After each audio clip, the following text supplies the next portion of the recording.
I live with my husband, Daniel, in a high-rise apartment overlooking Lake Michigan in Chicago. As a freelance graphic designer, I have a habit of working late, especially when deadlines are looming. That evening, I was sitting at my desk in the corner of the living room, the orange-red sunset streaming through the windows, making my auburn hair glint like burnt copper. I had nearly finished the last part of a project, a logo for a new food brand, using my familiar electronic drawing board. My space is always neat, somewhat formal, but creative enough to inspire. My favorite paintings are hung around the room. A small cactus sits next to my computer screen. The key jingled and the front door opened. "I'm home, Lila," Daniel's voice echoed, tinged with fatigue. I turned around and smiled. "Welcome home. How was your day?" He took off his tie, loosened his collar, and sat down on the sofa as if he had just climbed Mount Everest. 3 meetings, a rejected proposal, and 4 hours behind a screen. How about you? I picked up the drawing board, my eyes still filled with pride. "Almost done. Logo for new client. I think I can send it tomorrow." Daniel nodded, his eyes gentle as always. He had always supported me, from client meetings to my decision to leave the company to become a freelancer. We met 6 years ago at an art exhibition. Love came fast and furious, like an early storm. We lived happily. Like many other couples, we thought about having children, but were still waiting for the right time. The only thing that made my marriage tense was my mother-in-law, Mrs. Marianne. Daniel called out from the kitchen, his voice a little too carefree for usual. "Oh, Mom called. She mentioned your birthday next week and said she was preparing a special gift for you." I nodded, trying to keep my face neutral. "Oh, that's thoughtful." I had learned to control my reaction whenever I heard Marianne mentioned. It had been 13 years since her husband, Charles, had died. Since then, Daniel had been her whole world. She always kept her elegant appearance, her charming smile, and her calm way of speaking. But I knew that inside was a smart, controlling, and cold woman. Since we got married, she never truly accepted me, although she always tried to be friendly. With me, her eyes never hid her contempt.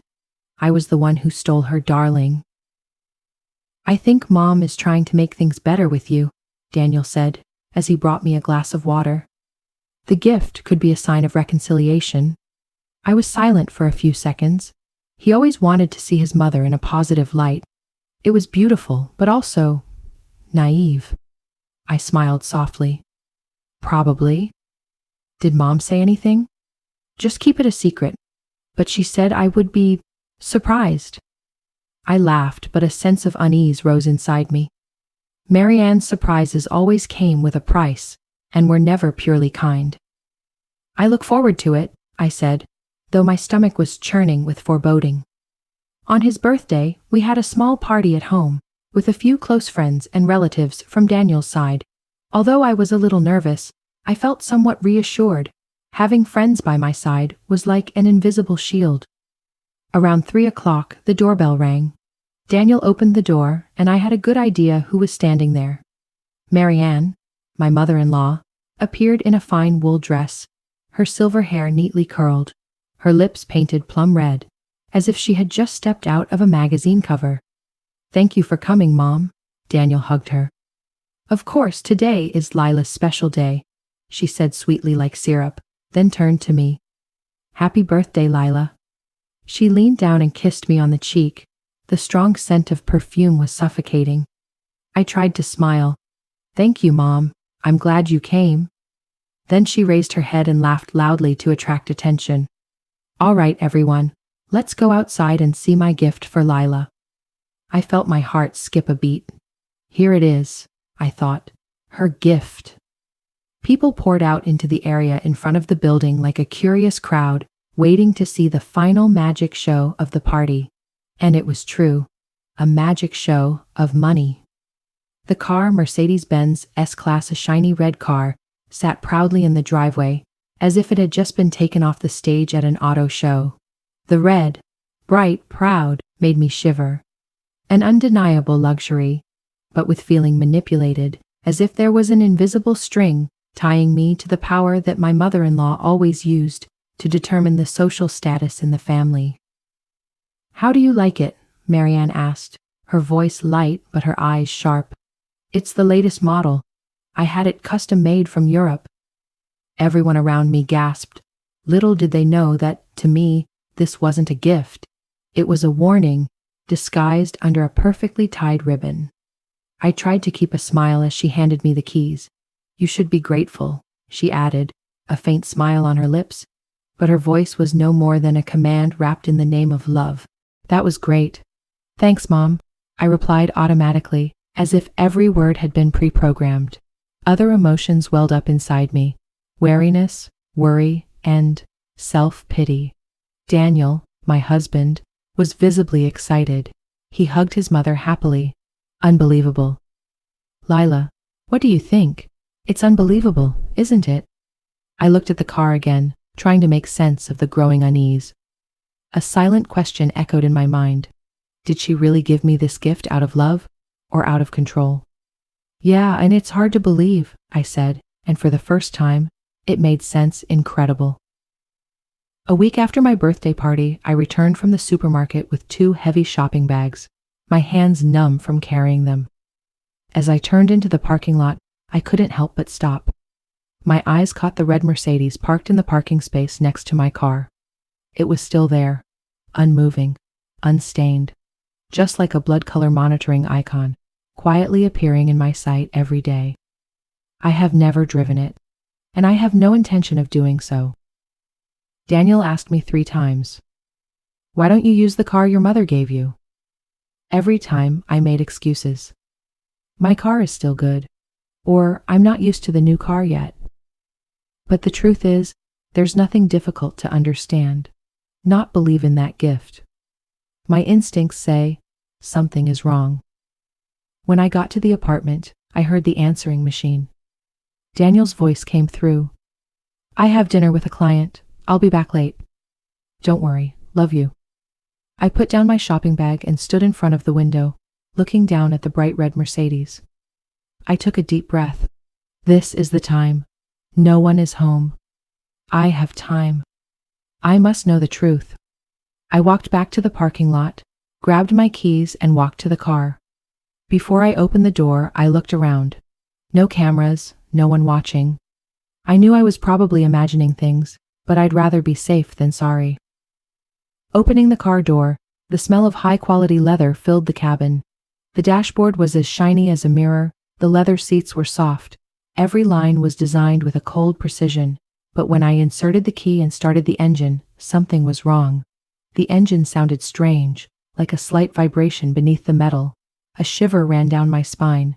I put my hands on the wheel, feeling the vibrations. Maybe I'm just being too sensitive? Maybe it's just how luxury cars drive? Are not. This feeling is not imaginary. I tried checking the dashboard. Under the navigation system section, a user profile was already set up. M. Langford. My mother-in-law's full name. Marianne Langford. I almost blurted out, "A new car." But my mother-in-law is logged into the system? Curiosity turned to deep suspicion. I accessed the location history. The saved locations included our apartment, Marianne's house, and a series of luxury stores around the city. I opened the system settings and felt my heart stop when I saw the entry "Vehicle tracking is enabled." A small note appears. The vehicle location is sent in real time to the linked phone account M. Langford. I couldn't keep my cool anymore. In the advanced settings section, I saw another item. Interior recording. Status on. Record all cockpit conversations, automatically sent to a registered device. Oh my God! This is no longer a doubt. This is a monitor. On purpose. Hands shaking, I opened the document drawer and took out the car's owner's manual.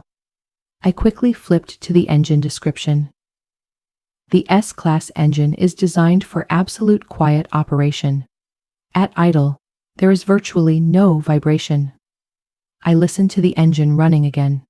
It was indeed an unusual sound. I pulled out my phone and looked up the signs of engine failure in the S-Class. On a technical forum, someone wrote, "A slight vibration could be due to the engine having been impacted or substandard parts being replaced." I quickly checked the car history on the screen. Another shock. Date sold. 6 months ago. But what did Marianne say?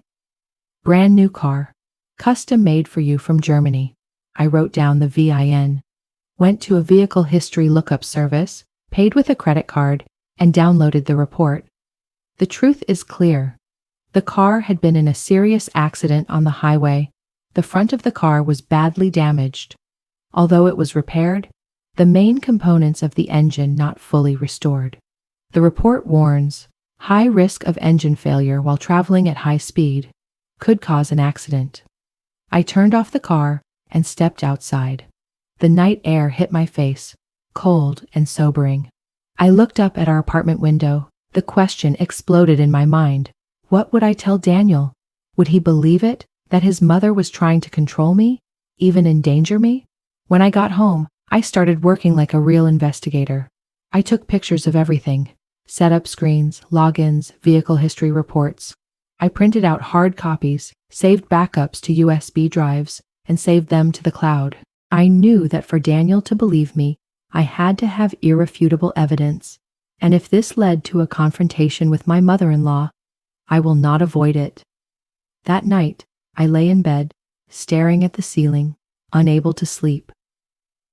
Daniel slept soundly beside me, unaware that I was carrying a secret as heavy as a rock. I whispered to myself, "Lila, you have to stay awake. You have to protect yourself. You have to protect Daniel. But you have to do it without breaking his heart."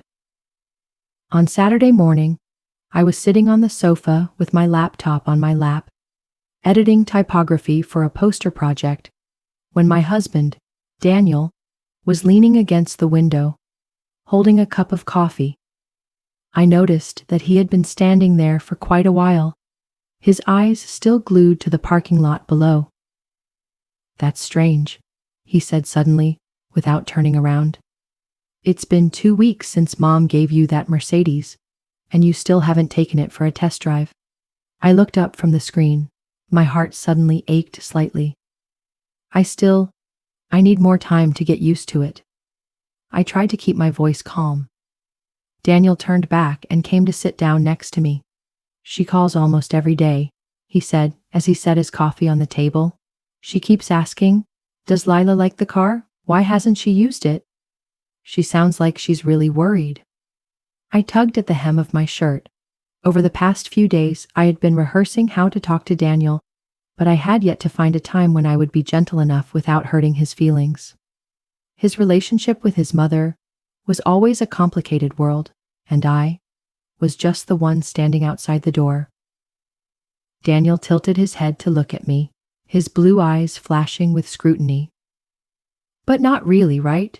You seem so nervous lately, especially when it comes to Mom." I swallowed. The words were stuck in my throat. "Daniel, there's something wrong with that car." "What problem?" He sat up straight, his expression becoming alert.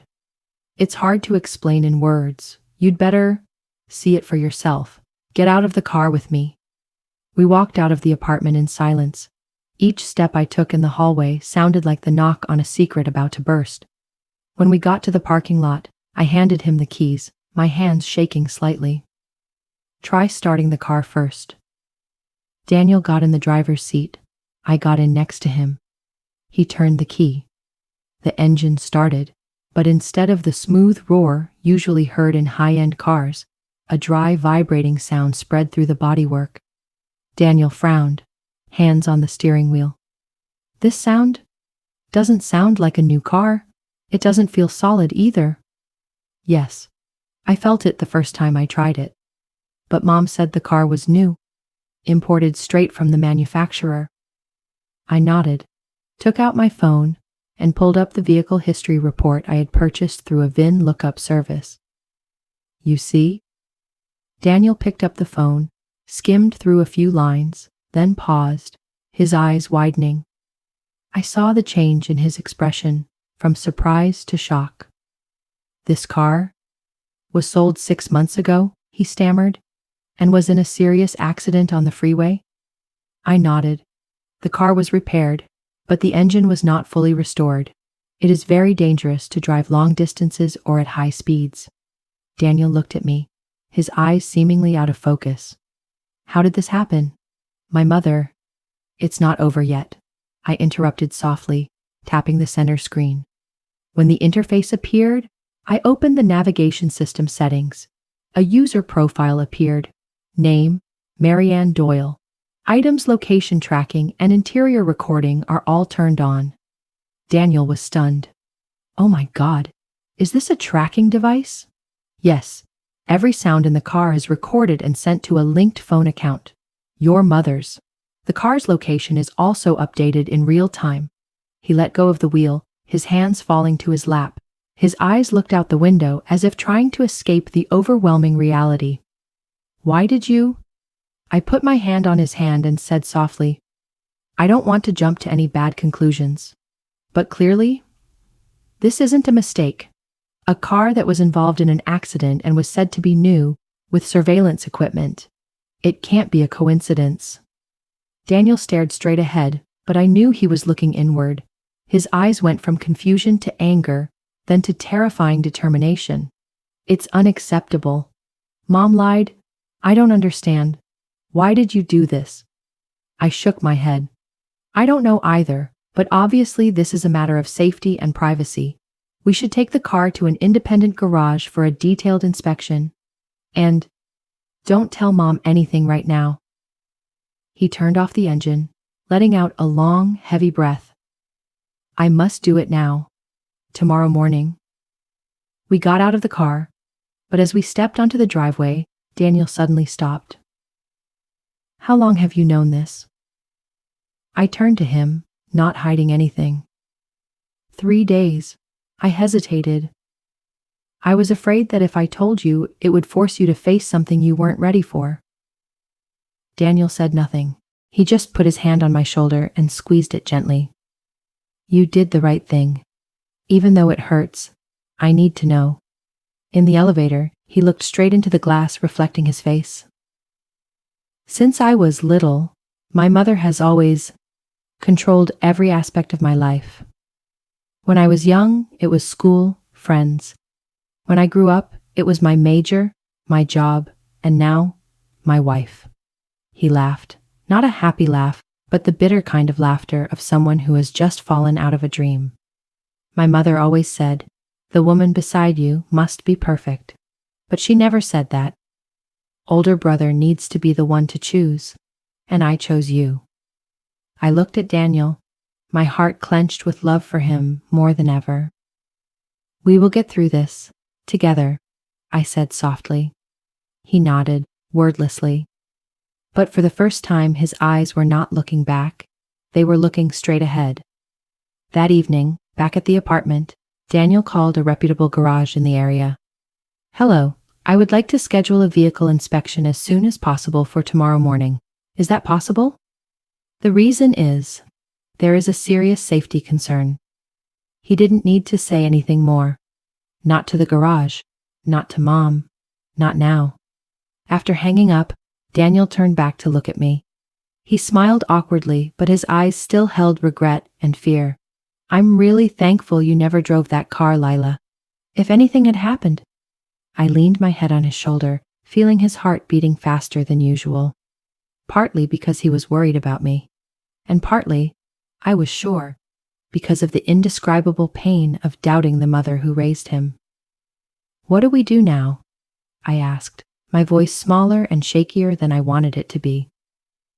First, Daniel said more firmly this time, we need to confirm the car's true condition. Then, I'll talk to Mom. The afternoon light passed quietly through the large glass, dyeing the room a deep red. The color made me shiver involuntarily. It was exactly the same red as the Mercedes parked in the parking lot. Beautiful, shiny, but also dangerous. The next morning, while it was still dark, we drove to an independent garage called North Shore Auto Lab. in the northern suburbs of Chicago. Daniel had made an appointment with a man named Tom Morrison, a well-known expert in inspecting used luxury cars. The ride was silent. No one spoke, but I sensed the atmosphere in the car was weighed down by something more than anxiety. Betrayal, perhaps.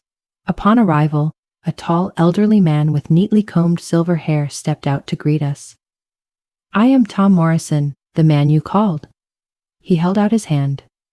"Daniel Carter, and this is my wife Lila," Daniel replied, his voice more strained than usual. "We have some doubts about this car." Morrison glanced around the red Mercedes. "Is there anything strange about the car?" "The engine is making a rough noise and feels unstable," I said. "And we also want to verify if this is really a new car like the person who gave it to us said." Mr. Morrison did not ask further, just nodded in understanding. "We'll start by checking the computer system. Then I'll take a closer look at the engine." While we waited, we sat in the waiting room. The coffee from the vending machine was bland, but I drank it anyway to keep my hands from shaking. Daniel sat beside me, his eyes staring out into the parking lot beyond the glass. After a long silence, he spoke, his voice as soft as a breath. "I still can't believe Mom would do that, especially when it could put you in danger." I put my hand on his and squeezed it gently. "We can't say anything yet, Daniel. Let's wait for Mr. Morrison's results." But deep inside me, a voice whispered, I know she can do that, especially to a daughter-in-law she never accepted." Nearly an hour later, Mr. Morrison returned, a printout of the report in his hand. His expression was so grave that I knew it was not going to be easy. "I have a few things to tell you."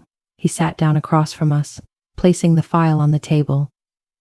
"First, this car is not a new car. It was manufactured over 9 months ago. And secondly," he glanced at Daniel, then looked straight at me, "the engine condition is very dangerous. The engine mounts are poorly welded, and some important parts have been replaced with non-genuine parts. If traveling long distances or running at high speeds, the engine may suddenly stop. In the worst-case scenario, it could cause a serious accident."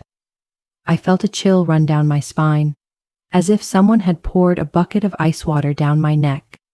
It was a feeling I had only experienced once before, the day I almost had an accident because my brakes failed. Morrison did not stop. He took out another thin sheaf of papers. "I also found out that strange electronic device inside the control system. This is a monitoring device. It is not the kind that anyone can buy or install. It is very sophisticated." Daniel turned pale. "You mean someone did intentionally install a tracking device in the car?" "Exactly. These types of devices are never found in cars sold by regular dealers. Some people purpose installation requirements." I looked at Daniel. His face was stiff, his hands clasped together, his eyes were fiery but red. There was hurt in them, so clear it was heartbreaking. "Thank you, Mr. Morrison," Daniel said softly, as if afraid that if he spoke any louder, his emotions would burst out. "Can we have a written diagnosis?" "Of course. I also advise against driving this car. Leave it here until you two decide on your next move." On the way back to the elevator, I saw Daniel walking like a man in a trance. As the door closed, he suddenly punched the steel wall, leaving a dry thump. "Why?" he whispered, his voice breaking. "Why did you do that?"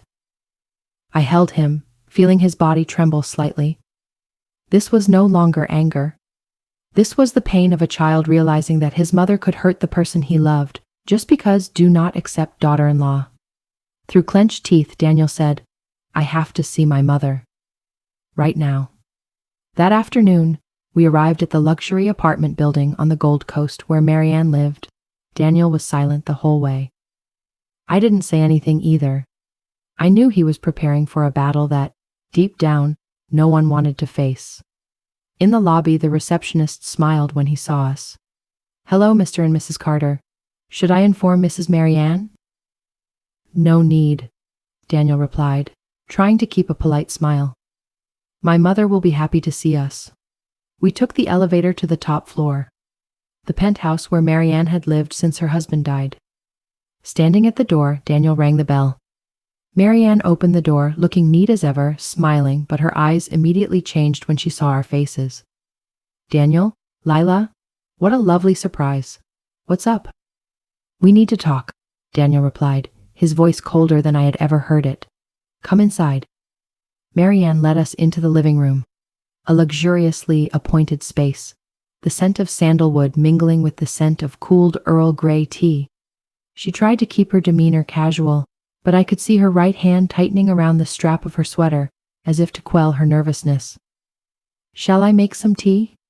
She asked, her voice even. No need, Mom, I replied, trying to keep my voice soft. We sat down on the beige sofa. Daniel sat close to me.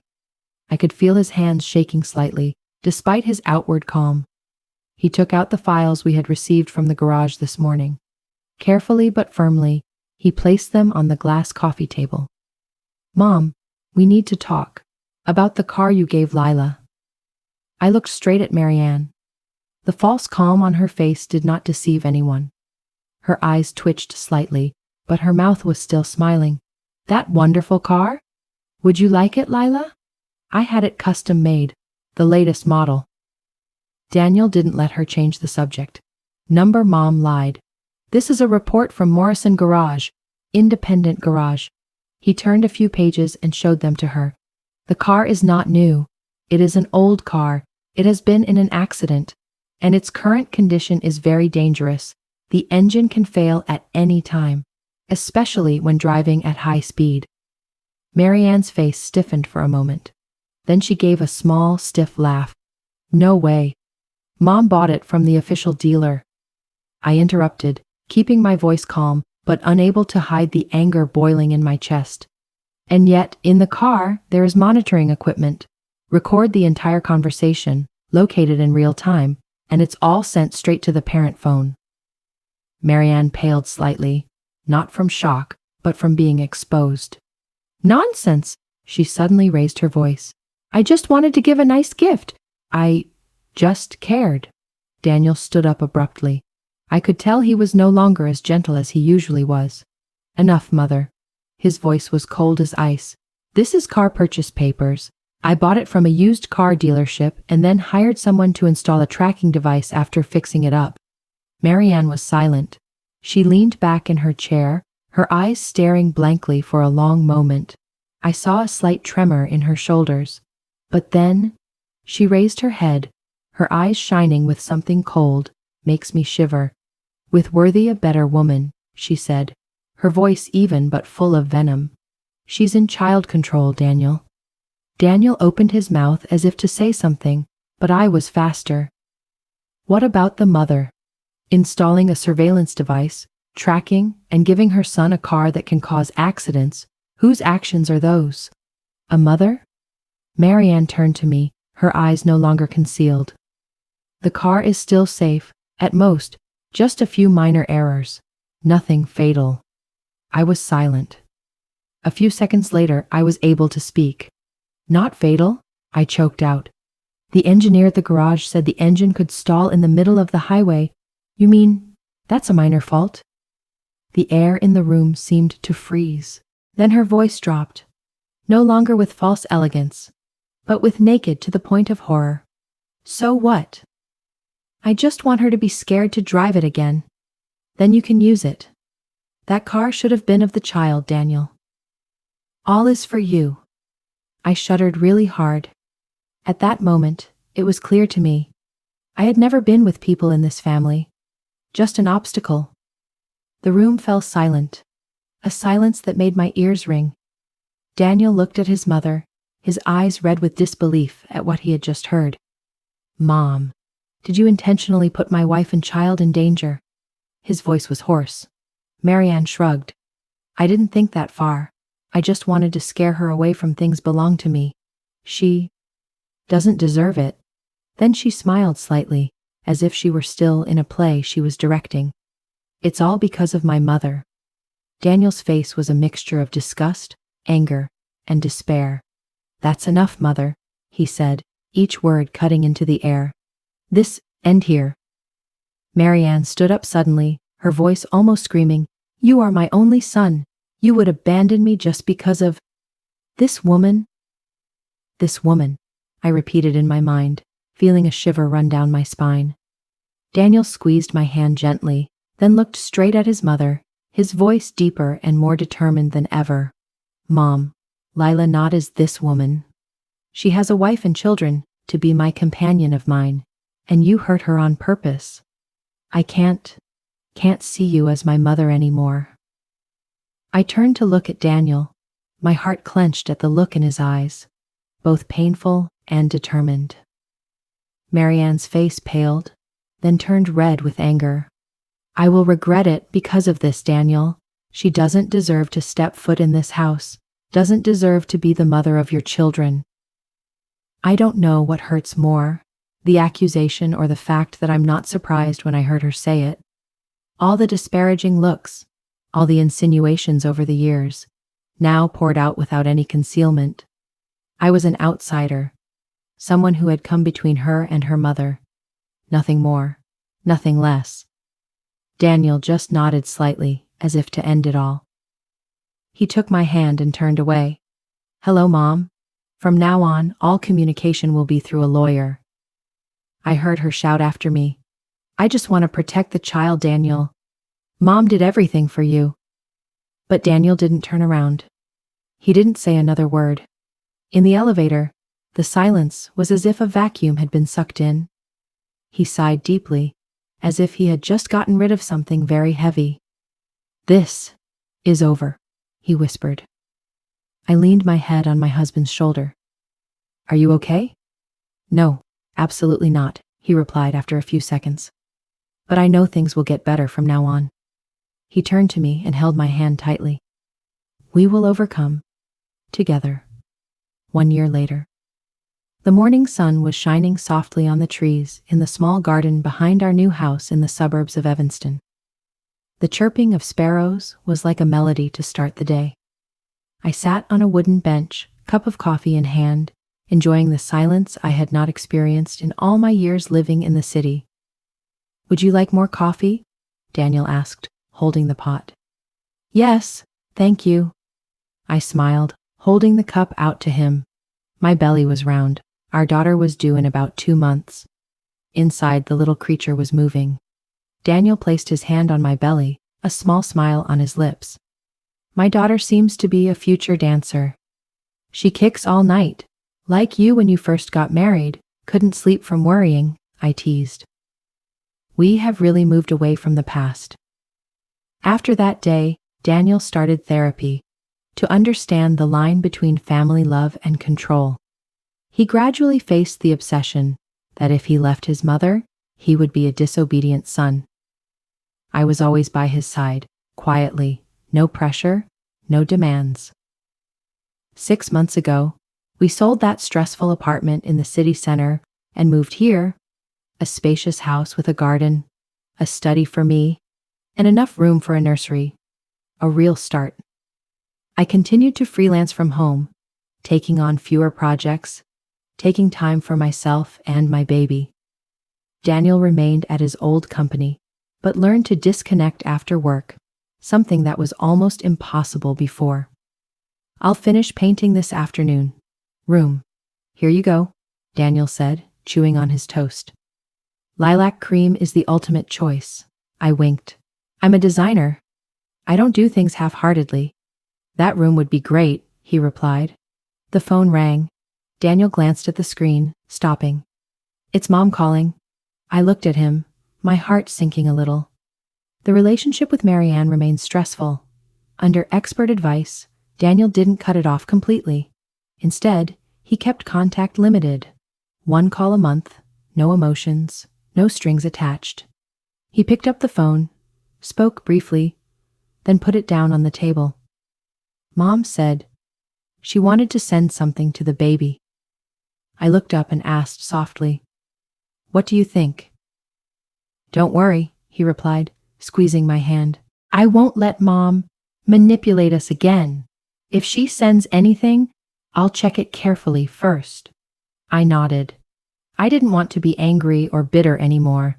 That would only drag me back into the hole I'd worked so hard to climb out of. Marianne seemed less bitter since she learned she was going to have a granddaughter. But I kept my distance. I knew, if there was to be any change, it would have to come from within real perception, not from superficial regret. I know you will protect us, I said softly. Daniel pulled me into his arms. We are a family. There will be challenges, but we will get through them, together. The sun rose higher, illuminating the small garden with its blooming flowers. A new day had begun, and a new chapter was waiting to unfold. Though the old darkness remained, I knew, in Daniel's arms, with our daughter growing up every day, walking towards the light,